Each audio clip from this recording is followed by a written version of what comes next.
welcome everybody. It is a pleasure to be home, first and foremost. Just before I kick off and start, I just want to say today has been a little bit of an emotional roller coaster for me. I have seen so many familiar faces today that it has actually been a little bit, it's made me feel quite emotional.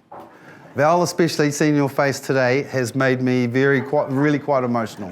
So it's beautiful to see you. But there's also other people sitting around here that have a little bit of input into my life. So if you don't like what you see today, Mrs. Hobbs was my teacher when I was at school, and I've got a sneaky feeling. No, it is so beautiful to turn around today after I had just been speaking about one of my favourite teachers and as to why I became a teacher, and it was directly related to Mrs. Hobbs and Mr. Mansfield, and I am not joking, that is the reason I became a teacher, so it's beautiful. Thank you. And the third thing is that 14 years ago, maybe 15 years ago, I'm going to say 14 years ago, I had the absolute pleasure of doing some private dining for a magnificent Taranaki couple. Now these two people, I think, have just had their 50th, or maybe a couple of years ago, their 50th wedding anniversary, the golden wedding anniversary. I hope I get to that one. And I went actually to cook for a 40th birthday. Now when I went down, I hadn't been to this particular house before. I didn't know these people at all, Colin and Wendy. It was absolutely a beautiful evening. And since then, we have kind of stayed in contact every now and then. So the occasional dinner in Auckland, the occasional message here and there. But a long, long time ago, I was sent this book. 14 years ago. 10 years ago for the book. But I will say, I'm going to hand it around because the expectation is by the time I leave this afternoon that each and every one of you would have created one of these for me.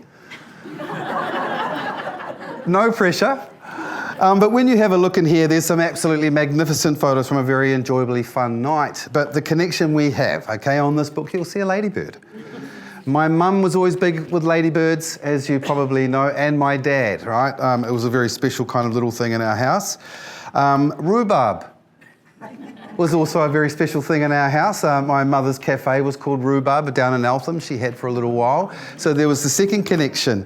The third connection really was a little word, follow your bliss. And if you look at this beautiful apron that I've been given today that says I love rhubarb, you pretty much know where it's got to come from. But if you look even closer, you will see that just across here, it says follow your bliss, and that was what my father said to me while I was growing up before he passed away. So it's something very special, so thank you guys. And they also came and picked me up from the airport this morning. Service for the smile. So I'm going to pass this around, and if you'd like to have a look, please just have a look. If you don't, pass it to the next person. No one's allowed to take photographs out or steal it because I'm going to take it home for another 10 years. Okay, now to start things off, today is all about residents' recipes and I think maybe a couple of staff members. So what happened was that the email went out and everyone had to come up with a favourite dish that they'd like to see cooked. Now we were inundated with some fantastic recipes, there's no doubt about it. Every single one of those recipes needed an oven. I don't carry an oven with me. So bear with me guys, I've had to adapt every recipe. So some of these I'm going to try and cook in a different way. Some of these I've slightly changed up some ingredients. Some of them, maybe I've taken some sugar out of here or added some honey in here, but I've kept them really simple. I like to make sure that we cook everyday meals because I want you guys to actually want to give them a crack. So the 4 things we're going to cook today is we're going to do a stovetop apple and rhubarb crumble. I'm going to have help with that. The second thing we're going to do, a scone like no other. I've never seen a recipe for a scone like this before. It's a lot of ingredients. I've got some that I've tried earlier and they are absolutely delicious. And that scone has got things like bear sticks, cayenne pepper, a little bit of chilli, it's got cheese, it's got some mixed herbs, a lot of things going in there. Even it's got chutney going in there with cream, right? It's got quite a beautiful mix, and I think what I've done, there's a magnificent kitchen out here, so everyone's going to sample those. Then we're going to go on to a couple of funny things, because there's a bolognese recipe unlike any spaghetti bolognese I've ever cooked. Okay, so there's a few ingredients in there that I've never put into a bolognese, but we'll get into that a little bit later on. And then finally, I'm going to do a chicken casserole. Now, this chicken casserole takes a lot of time to cook in a casserole.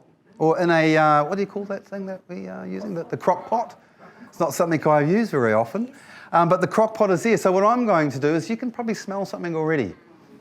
It smells good. It smells to me Japanesey teriyaki, but we'll get to that later. I'm going to bag one up, though, and get it ready in 3 steps. So that, actually, hands up who's got a crock pot. So that one of you lucky people with your hand up can go home and within 3 hours have dinner on. Are there any gentlemen cooking dinner tonight?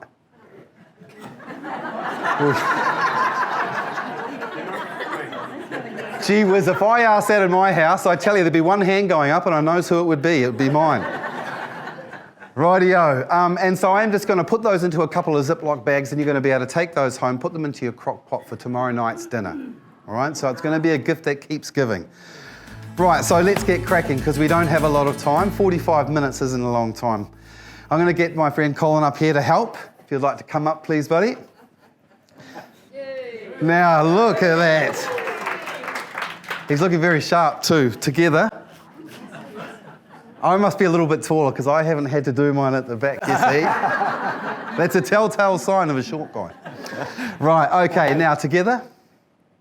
We're not going to sing. Yes, we're going to be singing through the pots. Right, I'm going to get you, though, to stew off some apples and rhubarb first. Okie dokie. Okay, so in a saucepan, we all do this all the time, probably. What about this thing? We better get going? I can do that for you. So we'll click that down. If the fire alarms go off and the sprinklers turn on, follow Colin and I out the side window here and we'll be straight out. So we're first out. We're first, just follow us. Rightio, I'm not going to have it on too high heat, but so I reckon about 3/4 of the apple and all of the rhubarb. I've just got a little bit of lemon juice in the bottom that you can probably see there. I'm not going to worry about that either. Beautiful. And I'm just going to put in a little bit of water because that's going to help things along. And then we'll put the rhubarb in there as well. There's not much rhubarb. Well, that's 3 sticks. That's what the recipe said, Chef. And do you know this recipe? Have you eaten this recipe before? Only the top bit. And I've got some halala vanilla, my favourite vanilla, okay? And it's about a teaspoon, but we'll go a little bit more. Yeah, that's a bit more of pepper. This is the expensive stuff. Rightio, so that's just going to stew away. I'm probably going to beat you, right? So you've got to work quite quickly. Well, what about these things? Well, I think that usually the apple and the rhubarb will take a little bit longer. All right, so I'm going to stew those down and we're going to get as fast as we can. I don't even mind if the apple is a little bit crunchy, but the rhubarb not. It's got to be smooth. It's got to be smooth. I just had rhubarb on Sunday cooked in a restaurant in Auckland, and it was overcooked, but they wanted to leave it in a little log like that, I suppose. But when you kind of overcook rhubarb, you know how it just turns to complete mush? No. No, we don't want that. That's why I've got you on the rhubarb, because it's the hardest job. Right. And then, like 3/4 of the way through cooking, we'll add in some raspberries and some, what are they? Blackberries. Look at that. Very nice. That is ginormous. That's what you get in Taranaki. You what? You get those in Taranaki. I know, I've been picking them up. Oh, they get them where I am as well. Actually, I've also picked 2 bunches of bananas from my property this year. That's pretty awesome. Yes. They don't taste very nice, but... yeah, so we'll put those in halfway through. You might want to give that a bit of a stir. And so we'll break them down a touch, but not too much, okay? Okay, righto. Now, into here, I also think, now, we had a bit of a go at each other about it because there's no other sweetness added into here yet. And that's because usually in this crumble, there'd be a cup of brown sugar. But I've just taken the brown sugar out, okay? So I thought what I'll do is I might just whack in like a tablespoon of honey into there. Yep. And then over here, I'm going to start the crumble. Okay, so my crumble ingredients, I've got some rolled oats. Let's get this pan on. Look at that. It's quite good, this one, isn't it, for a little gas burner?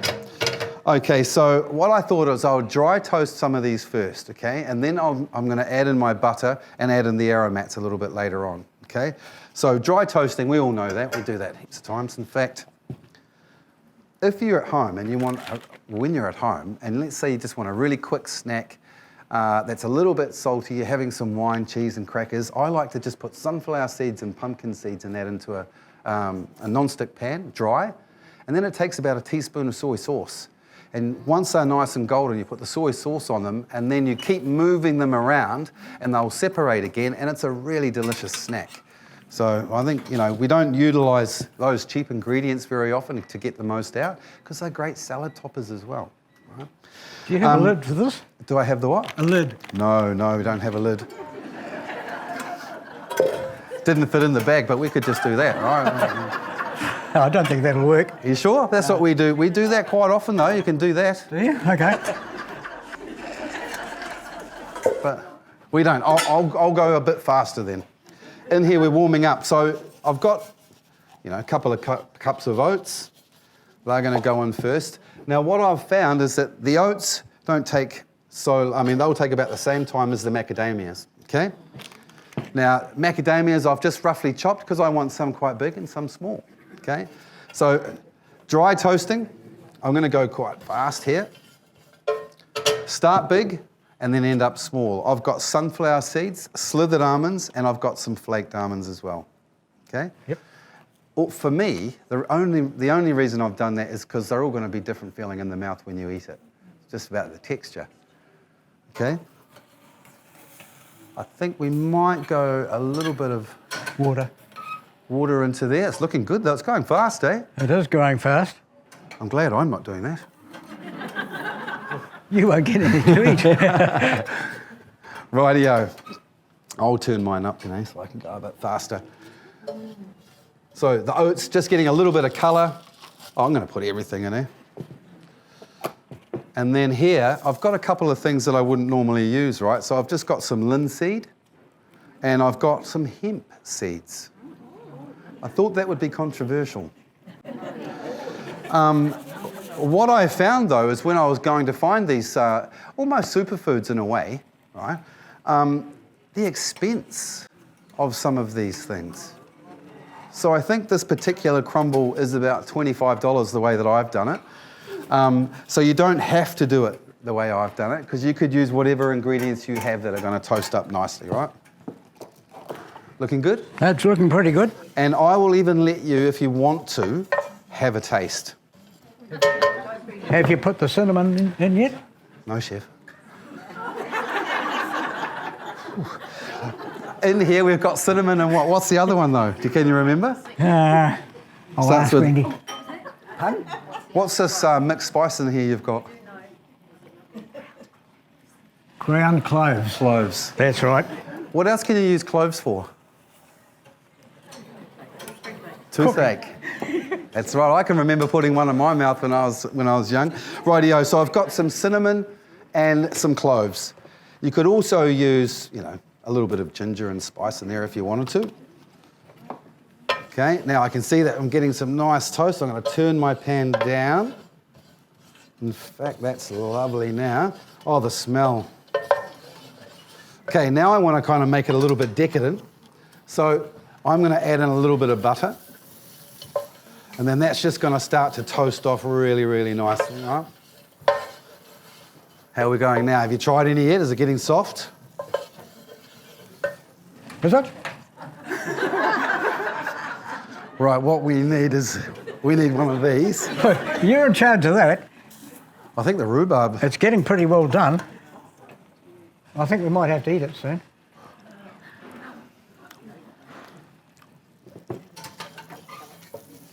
It's quite tart. You're not going to feel sick, are you? It's actually very nice. I would go a little bit sweeter. And in fact, I think you could probably turn that heat off. Yeah, I think so. And I think you can probably throw a few of those in for some beautiful colour. All right, let's get some of those in. And you can turn that right off. Yep. Perfect. Brilliant. Mine's done. So I'm also going to do this. Does these mind if they end up on the bottom? What's that? Yeah, that doesn't matter if they break apart or anything. Now, I'm going to drizzle a little bit of honey on here as well. Get a little bit more butter. Now, this recipe, you could use up to all of that butter in this crumb.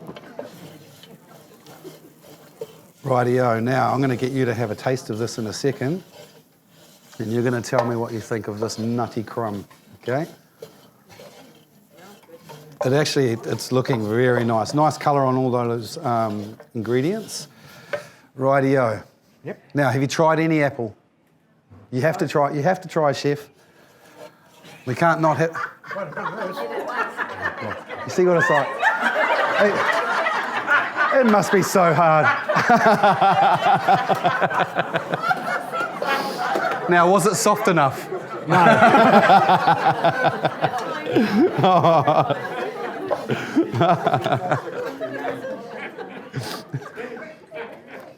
You're not going to, are you? Is it too hot? No, too hot. Oh, it is. Right, let's have a look.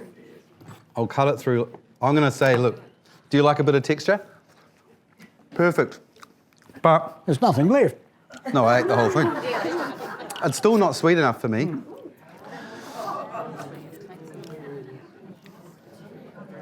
So I'd say like 3 tablespoons of honey so far, as opposed to a cup of sugar. What's better? And it also means, though, that your crumble isn't a sweet crumble, right? There's only a hint of honey in the background, so it's a little different than what it would be if you were going to do it in the oven. Now, out the back, they were going to whip a little bit of cream. Thank you. I didn't think you'd want to see me whipping cream, you know, so... Right. Crumble's done. I've turned the crumble off already. What about ice cream?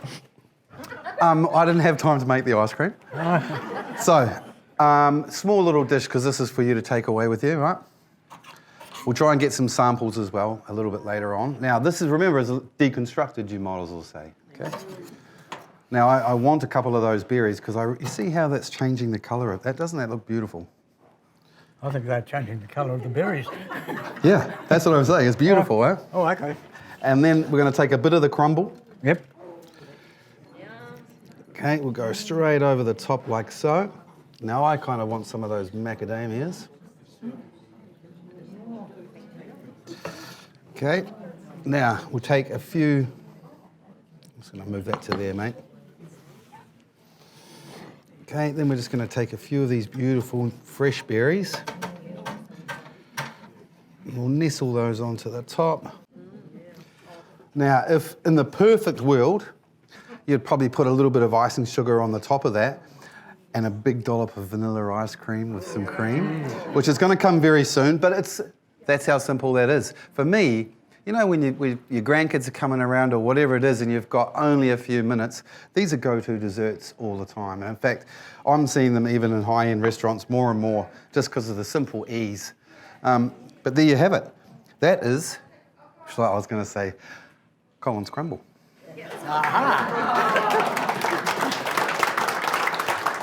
Now, you can take that back to your seat, mate, and as soon as the cream is here, yes, I'll bring it over and you can have a crack at it, eh? What about a spoon? Yeah. A spoon? Well, I can't do everything. Well... Here.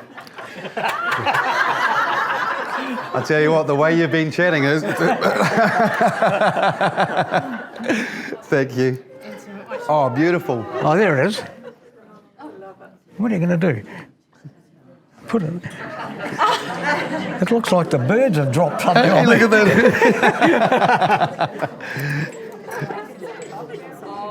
Wow. Look at... Walk around with it. Look at that. Absolutely. Right, I'll go and show a few other people. You want to all have a look down there? Yeah, of course you do. You guys pass it down, but bring it back to me in one piece. Very good. Excellent. I worked very hard on that. What was one of the nuts I used in the crumble? Macadamia. Yep, you've got one there. There you go. 2 spices were used in the crumble as well. Does anybody know the name of one of them? Yes, it was. You can also have one. What was the other one? Cloves. You can have one as well.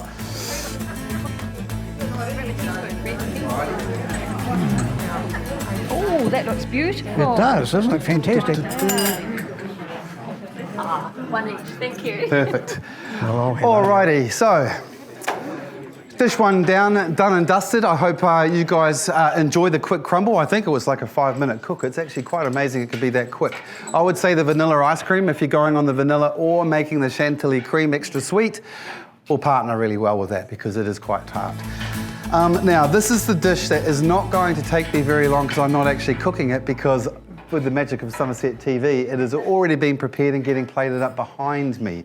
So you can smell it. Now, when I got this recipe, I thought to myself, wow, it sounds American, but it's got some Japanese ingredients. It talks about cooking in a skillet and not a wok, so I thought to myself, maybe this is like one of those recipes that might have journeyed from Japan and ended up in a place like Hawaii, because there's a lot of Japanese in Hawaii and a lot of the Hawaiian food reflects Japanese culture. I was just up there last year and ate a dish really similar to this, and that's what made me think of it. So I reckon it's a bit of a teriyaki chicken, okay? Super, super easy. Here you've got $8 million worth of chicken thigh. It's amazing what's happened. I didn't realise chickens were so expensive. Into there, okay, I've got about half a cup of flour. Into that flour, pepper, salt, into my Ziploc bag, seal it up. Stage one is you want to get all of that chicken coated in that flour, okay? Now, obviously, when you get home tonight, you want to sear that chicken off. So get you can either do it can you sear in the crock pot? Yeah. Yeah, so you heat your crock pot up, sear your chicken off in there. I've never used one, so I would never use a crock pot. Why? Because I just do it on the stove or do it in the oven. It's like I don't use a pressure cooker and don't use lots of those things. Yeah. But what I would do, right, like just with a schnitzel and everything, is you need to shake off that excess flour. Don't cook all that excess flour. And then just throw that away, right? So in the bag, straight out of the bag, oil goes into your crock pot, sear them off, remove it while you go on to the next stage. Or you could probably leave it in, actually. Now, second, you have tomato sauce, soy sauce, rice wine vinegar, fresh ginger, garlic, okay? So this is where this also gets quite interesting, because into this bag, for you to take home with you, I'm just going to do this. Okay, 2 tablespoons, recipe says ketchup, I think that's tomato sauce.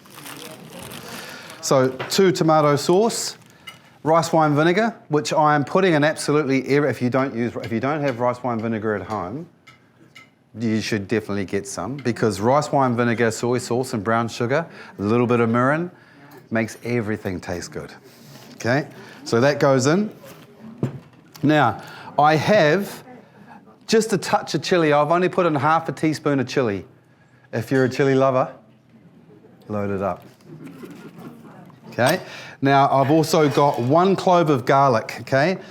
Garlic, to me, I find the best thing to do is straight onto your board. I'm putting some salt down. Okay, I take my knife, go like that. Number 1, probably shouldn't do it exactly like that, because if you've got a Japanese knife, you're meant to keep your handle off the side there so you're not bending the blade. Okay, but then with this knife, if you see, I'm not even going to give it much power, but you can see that salt instantly starts to break down the garlic. Okay, so it's straight into a paste. All right, and then if you want to go really, really fine, you just keep going, obviously. And then if you want to make garlic bread and things like that, all you're doing is mixing that garlic into your butter with, you don't even need to season it, a little bit of white pepper and parsley, and it's really beautiful garlic bread, but also nicely minced into there. And then I've got some ginger as well, and I would just grate some ginger, but I haven't got a grater, so I'm just going to take a few slices. Oh, I was just talking about my knife. I'll let you guys in on a secret as well. Yesterday, I just got back from Christchurch, Air New Zealand decided that they would destroy everything in my bag. So I had induction hobs and everything in there, right? About 25 kilos worth. So I got home, opened my bag, everything was smashed. And so I put it all into a big bin and I thought I'll take it down right now and throw it into the rubbish bin, right? So I did that. And as I was leaving, I grabbed my special knife and put it on the top. I hopped into the car, I drove down the driveway, I took it out of the car, I saw my knife, I thought, oh, I put it on the top of the car, threw everything into the bin, hopped in the car, drove off, $1,500 trip down to the bin. Never to be seen again. And so now I've gone back to this one, but what happens, this knife is funny because it's only been sharpened on one side. For a right-hander, it's for vegetable chopping. Right? And when it's only sharpened on one side, it means you get a really straight cut. But if you steel it, right, you change the angle of the blade. So it's 12 degrees. And now that I've done that, if you watch me going to slice, nothing is slicing straight. If you look at that, it's kind of splaying out at the end now. So I haven't done it justice. Ginger, straight into there, zip that up. Okay, so now we've only got these two things here. So take the flour off, sear it off in your crock pot. As soon as it's brown, we add in all of this liquid. Okay? You turn your crock pot on, high, low, for 3 hours. That's the author of the recipe. And after 3 hours, right, you end up with something that looks like this. Oh my gosh, it smells really good. Okay? It comes out and it looks like, I just want to show you something. First of all, a beautiful thick sauce. Okay? It gets finished off just with a few cashew nuts. Now, these are probably salted.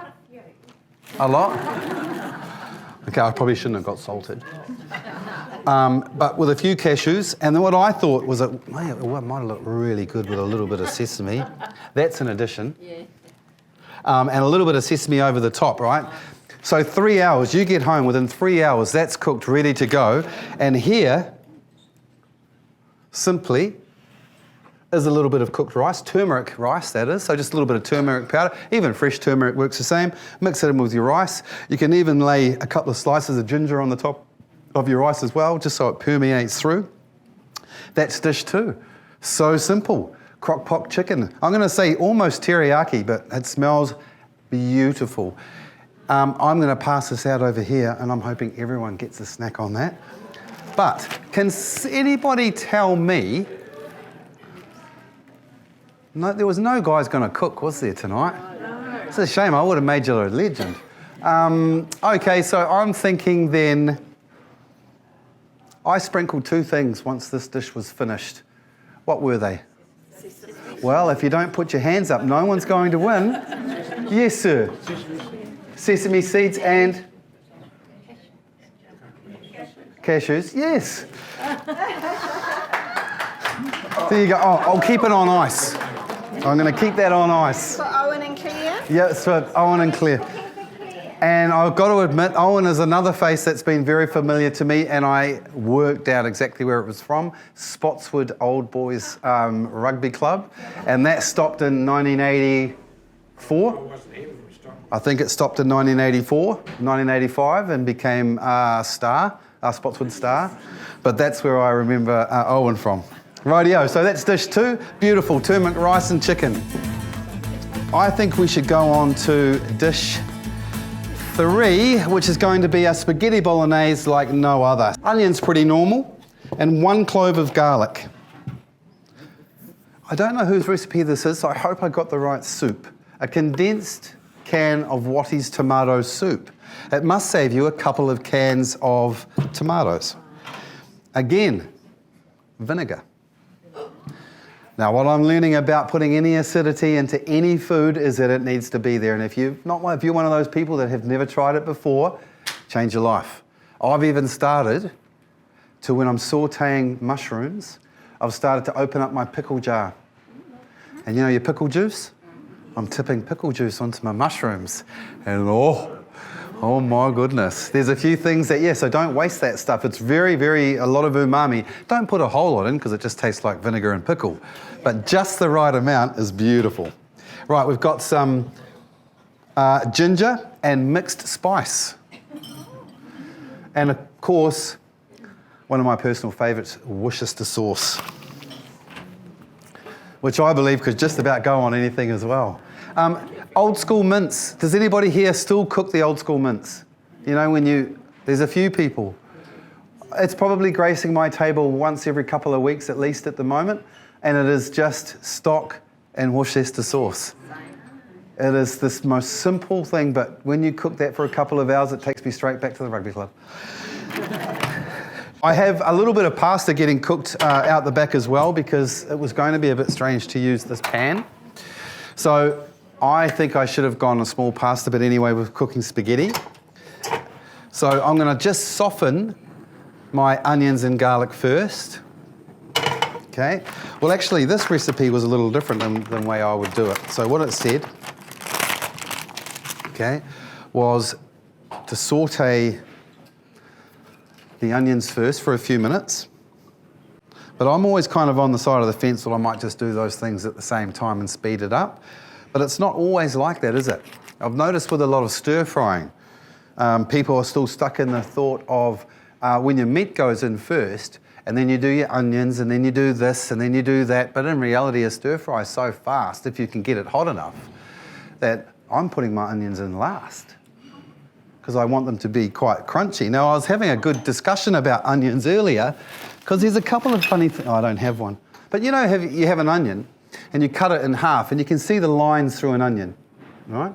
If you cut it with the lines and you stir fry, the onions keeps its shape a lot more and it won't get really soft and almost mushy. If you cut it the opposite way through those things, it's better for a salad, but the onion actually changes texture a little bit. So I always like to cut it the other way, right? Anyway, one diced onion.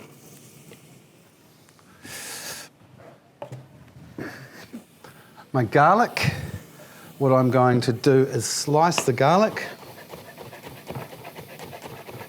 I always like to do the claw technique. I don't know how many you can slice out of a clove. How many times have you cut your finger? I haven't done it for ages. But usually at work, that's a really good thing to say, because usually at work I have to wear 4 gloves. So you wear 2 cut-resistant gloves, and then you put the blue gloves on the outside. We wear our chef coat that comes to here. We've got our hats, long trousers, and then we've got aprons as well. So it's pretty hot. If I was cutting like I just did then at work without a glove, I'd lose my job. I am working as an ambassador for a catering company at the moment, Compass. That's my during the week job. So we do a lot of tastings and things like that. I do a lot of work in school still, a lot of education work. And then I get to do the fun things like this. Because this is a work day. Yeah, nice to have a day off, you know. Okay, so that's in there. If you're not big on garlic, I would never do that because you're always going to taste it, right? I love the stuff when we can afford it. That's real garlic. It's not out of the container, right? So this stuff here is so expensive. And it's not worth buying the Chinese garlic because once you get it home, the first bulb's been all right, but the rest of those bulbs in there are going really soft, and you know that garlic will be over a year old. There's just no doubt it'll be over a year old. And maybe bleached. But the New Zealand garlic always loads more flavour. Right, so garlic goes in. Oops, sorry about that. I think I'm still a little bit kind of messy when it comes to being in the kitchen, like especially at the demos, things are flying out of the pots. A little bit more oil, I just don't want it to be dry in there. I've also noticed at the supermarket, everybody, that when you're going to buy olive oil, have you noticed? The shelves are nearly all empty. Another big problem I'm finding is when you read the back and what you're actually buying. It seems to me that a lot of the olive oil at the moment is blended, which is probably not the greatest thing, right? So we're not getting exactly what we're paying for. Yeah, this one heat is really not so good. So I'm going to go straight in with the mince. Okay, you can see in here it's just a little bit hot. I probably wouldn't have wanted to get any of that colour. But with a bolognese, does it really matter? You know, I think if it was going to be, you know, like a French dish, a classic French dish, I would do it quite slowly and make sure I got no colour. But to me, on onions, that colour is actually flavour, right? So the more colorisation, the more of that we can get on, the more umami the dish will have. Now, we know that tomatoes have umami, and the other vegetable that's really high in umami is a mushroom. So I always put a mushroom and tomato into my gravies, into my roasts, so that when it's cooking out, by the time I make the gravy, it's kind of mashed into what we're doing, right? In with the mince. I've gone 5% fat. Do you know what this is going up to now? 20%. 20% fat, $17 a kilo. 20% and $17 a kilo. Last year, when I started doing a few of these events, it was quite funny because the meat was still cheaper than the kumara.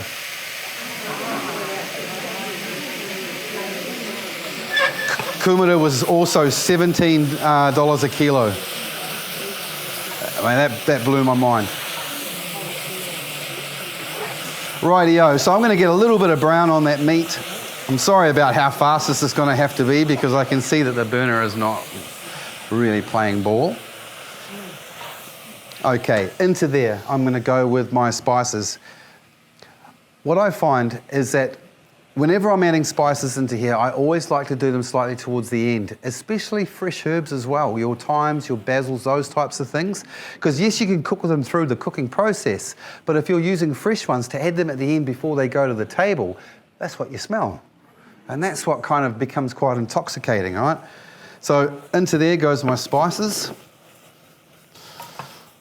Now you should be able to smell those pretty quickly. Everything's getting nice and coloured up there. Now, straight in I've got vinegar, my Worcester, which I think I could probably add more than that. I was a bit light. And now my tomato soup.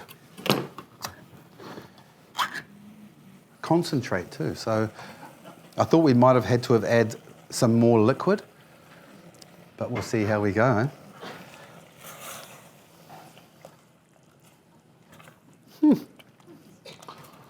Well, I'm going to say it's kind of coming together almost like a cross with our classic old mince. This smells quite familiar, isn't it? It's a very comforting smell. It kind of reminds me of when I was a kid. Does anybody else have food memories like that they just might get a whiff of every now and then that just transports you back? It's amazing what food does, eh? Rightio. The pasta is out the back getting cooked. Now, it says on the recipe that I could actually put this into a casserole dish and put it into the oven at 160 and let it cook there for an hour and a half. All right, so you imagine how soft the mince would be after an hour and a half braise. It would thicken up really, really nicely. I'm not going to have that opportunity, but I can see already, considering, I would love to be able to show you this properly, but you can see already that it's actually starting to come together. It's a really good colour. I haven't seasoned it yet, so we'll put a bit of seasoning and have a taste, eh? I already know everything's cooked, but I know that the mince is never as good unless you give it a good half an hour, you know?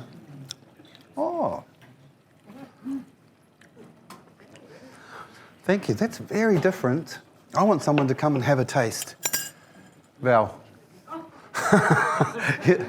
First name that came in. Right, I'm just going to turn that really down for a second. Thank you. Right, it's quite different, I think. What do you think of that? For a spaghetti bolognese, it's not Italian, so let's not call it a Italian spaghetti bolognese. Quite spicy. It's quite spicy. Very nice. Yeah, I think it's the soup that gets the spice, huh? Yeah. Thank you, Val. Thank you. Okay, so here We've got some cooked pasta. Now, somebody said to me that you throw the pasta at the wall.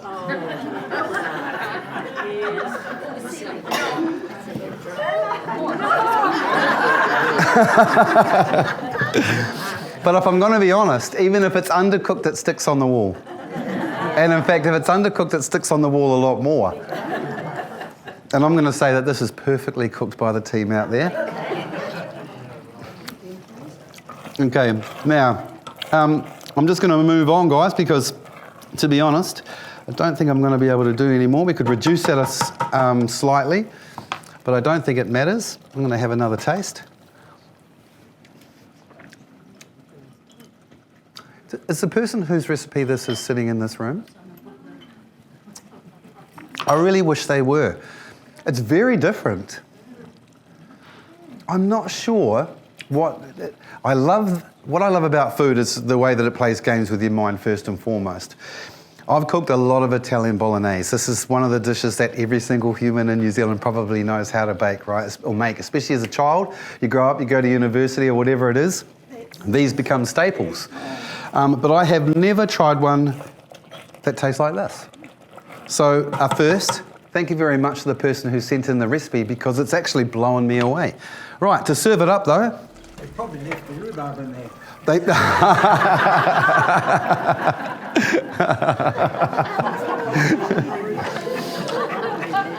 You're a saint. Rightio, so obviously family style. This would be course 2, wouldn't it be, in Italy? The pasta course. And I'm not going to muck around. There will be tastes for this for everybody as well. Look at that. It's actually blown me away because it is not something that I would ever have thought of putting together. But on a different note, actually now that I'm thinking about it, star anise. Star anise is something that you can slip into your Italian spaghetti bolognese every now and then because it's Denise Miller. Denise Miller. Okay, well, Denise, you've blown me away today with that dish. Very different. It's got my mind thinking. It's super tasty. But I was thinking I would like to finish it just with... I was thinking I'd just need a little bit of something over the top, I'll just sprinkle it. This isn't the correct cheese because it's for the next recipe.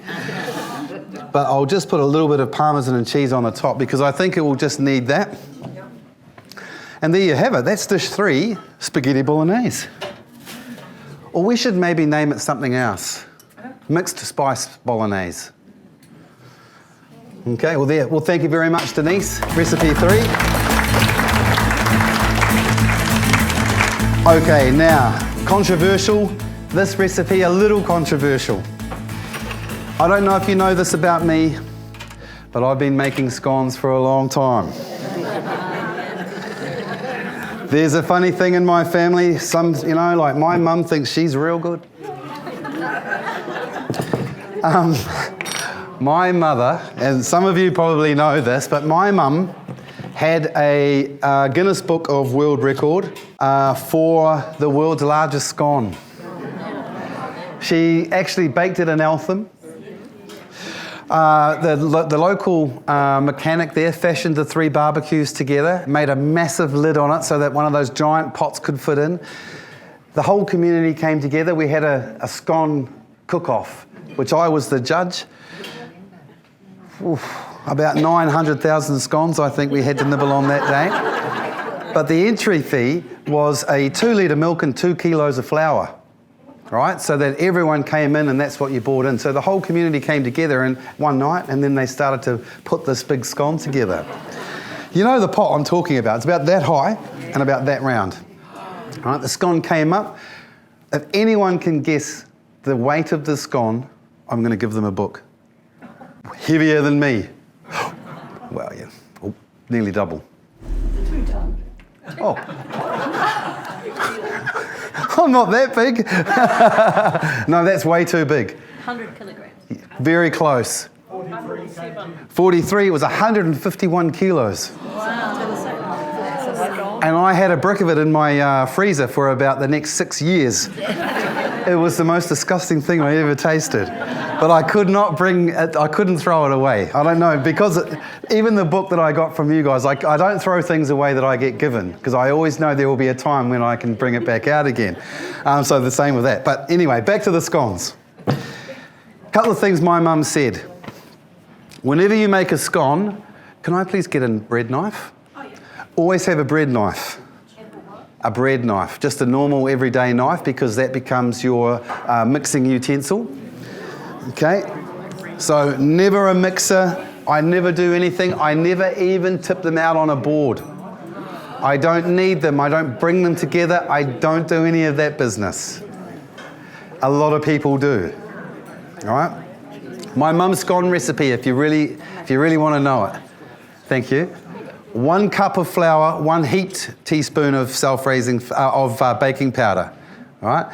Probably half a teaspoon of salt, some white pepper, a good pinch of cayenne, and enough cheese that when you're looking in the bowl, it looks more like cheese than it does flour.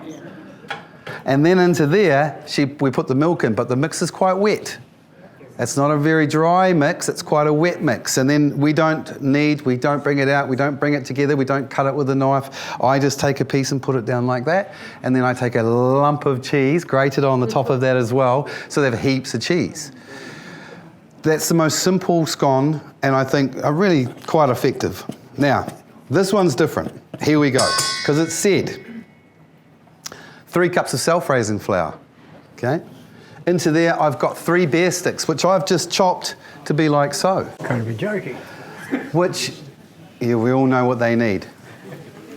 The beer. A beer. Very nice. I've just used some Peter's bear sticks here, and I've just sliced them through like that, so they're going to go straight in. Mixed spice, cayenne pepper, and paprika. These, if you don't like the spice, hold back off on that cayenne, because the Peter's bear stick has a bit of spice. Okay? The ones that we've made earlier are going to have a little bit of a kick. Just saying. Rightio, that goes in there like that. Now, I don't mind if we just give this, just a mix through, because you want it to look like it's seasoned flour. Now, into there, I've got my cheese. Okay, that goes in. Now, looking at the amount of cheese in here compared to what I would do, sometimes I wonder how the scones hold together, because there's so much cheese. Okay, I would say probably even double the amount that's in there if I was making my ones. Okay, what else? In here, this is what the topping is. Just a little bit of Parmesan with grated cheese. And then here we've just got some seeds, okay? Some sunflower seeds and some sesame seeds. And they're just going to get sprinkled on the top. So I'll just leave those there. Rightio, wet ingredients. Melted butter. I wanted to say 200 grams, but it wasn't. I think it was 75 grams of melted butter. And I've got half a cup of a chutney. Your favourite chutney. Doesn't matter what chutney it is. Half a cup of chutney, but then to top it up to a cup, I've added in half a cup of cream. I'm not sure whose recipe this is. We'll find out who this is, because if you think about it, now we've got bear sticks, cheese, cream, milk, chutney. This is becoming like one of those scone recipes that you do for very special people. All of these recipes will be available for everybody as well, okay? I promise. So, dry ingredients always first. Make the well in the centre. Now, from what I've heard, is it's up to 2 cups of milk. Okay, up to. So I'm going to combine the cream and the chutney together. Now, I got kind of like a Branston chutney or a pickle, something like that. I hadn't tried this one before. So I'm just going to put that into the centre. This actually changes the amount of milk you need as well. So if you're one of those people that just measures everything out first and then puts it in and mix it up, it'll be too liquidy, you'll have to add in flour. Okay? Melted butter. My scones never have butter. And then we're just going to go in with the milk. And like I said, I haven't actually made these before, but talking to the kitchen staff out there, we all came to the conclusion, one and a bit, that you wouldn't need too much. And now, like that mixing with this knife, okay, you can see there, of course it's going to take a little bit longer, but that is the most gentle way that you need to be, because we aren't making pizza bases, we're not making bread, we're not trying to, make pasta where we're mucking around with the gluten and flour to make it really tough, right, and to make them hold. We want them to be crumbly and soft. So that's when this mixing becomes vitally important. And I can see I'm going to need more. Now, if you saw the way that my mother makes scones, everybody here would be like, it's not going to work, they're too wet. Because I've said that for ages to her. But for some reason, if your scone mix, I believe, is a bit dry, you don't get the same rise. The other thing is too, using self-raising flour, if you just use normal flour and then put the baking powder in, you can do the heap teaspoon, right? So they're going to be a lot better than just using self-raising flour. Want to say that out loud? Oh, did you not hear that? Oh, sorry. What I find is that I like to use normal flour and not self-raising flour, and then add in my own rising agents. You don't know how old the flour is, you don't know when it, there's a lot of things. We all know that baking powder and stuff doesn't last forever. So I just like to ensure. But I'm thinking that's looking pretty good to me. All of the flour is taken from the bottom, it's coming together in a lump, okay? Now, this is when it says to roll it out on the bench, bring it together, flatten it out, put the flour on your hands, cut them, sprinkle the cheese. No. You can if you want. If you've got that time, you've got a special amount of time to take, you could definitely do that, but I don't see the point. I'll just do a couple. I take a small rustic looking piece like so, and then I don't muck around with them pushing them down. Okay? So I just leave them like that, really gentle, and then down they go. And I do that with all of my scones, and I know that 1 cup is 3 scones. 1 cup of flour is 3 scones. Okay? You get the idea. Then, of course, it is about your mixture of cheese going on the top. And this is not a small amount of cheese, because what happens if you put enough cheese on and you pile it up, when it melts around the outside of the scone. And then when you leave it for 2 minutes on the tray when they're out of the oven, and you peel them off and you've got that disc of cheese on the bottom, you know you're succeeding. And then on the top of those, these could be toasted seeds if you wanted them to, but I also thought to myself, why toast the seeds when I'm going to be cooking them in the oven for 12 to 20 minutes? Which is the other thing about this recipe. It says 220 for 22 minutes. I'm concerned that it's a little long, because at 220 degrees, well, my scones at 180 take 12 to 15 minutes. And so I've just got a sneaky feeling, just watch the timing on that. Okay, so 220, what I would do, put the oven right up full, switch it down to 180, let them bake in the oven at 180, because the heat from the oven at 220, it really sets the outside and it starts them rising quite quickly.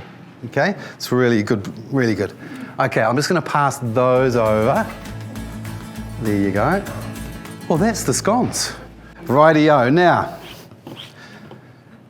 does anybody know how long I've actually been involved with Somerset? Do you know that's been this is the second year, it's been 2 years of doing the demos. So last year we were always coming into my house and doing them. And we were always egging them on to say, look, we want to come and do a couple of live shows, because it's just so much nicer to be out of the kitchen. And so when we get to do the live shows, we always like to give away a couple of prizes. And this is the last book I wrote. It's probably it's my favourite book, because the best recipes. There's no doubt. This is 10 or 12 years on. I won MasterChef nearly 15 years ago. Wow. Yeah. I'm still here. It's just amazing how fast it's gone. But that it's actually one of those things that when you love doing something, it's quite easy to keep it going. And not in the terms of breaking the bank and all of that kind of stuff, but for love of life and for love of what you do. It's been amazing, you know. Right, I'm going to say if anyone can name the 4 dishes, they're going to get the first book. The 4 dishes I've cooked in front of you today. Start with a hard one. Yes. Apple crumble. Spaghetti bolognese. Spaghetti bolognese. Teriyaki and the scones. Boom. I'll sign it for you in a minute. I don't think I have. Yeah, I'll sign it for you afterwards, eh? Perfect. And I'm going to go at the back at here because I think sometimes the people at the back miss out, so I'm going right over in the back row. If somebody can tell me what I sweetened the crumble with, yes, you put your hand up. Yes. Yes? Oh, I thought you were calling me honey, sorry. Yes, sugar? I was just, yes, sugar? Could you pass it? Oh, I'm coming down this way. Sorry, I was being cheeky. Thank you, honey. My pleasure, sugar. Oh my gosh. Rightio, so you can see here, these are how the scones come out. Now I've done them the guys in the kitchen have done them in 2 different ways, right? So these ones at the top are quite a little larger, they're my favourite size. That's probably about 120 grams at this, to your local cafe now, that's $19.20. Great colour. These were actually baked this morning, okay? But what I will say is that they have a little bit of a kick. So if you're remaking this recipe when you get it and you think that they have a slightly too much of a kick for you, then just hold back on the cayenne that I said, okay? Because that's where it's coming from. They smell delicious. I think you guys are going to enjoy those. So we're going to send a few samples around very soon. But there you have it, guys. That is the 4 recipes today. Awesome to be at the Pahudakawa village in Taranaki. Great to be home. Awesome to see so many amazing faces. It's made my day. And thank you very much for hosting me. It's been superb.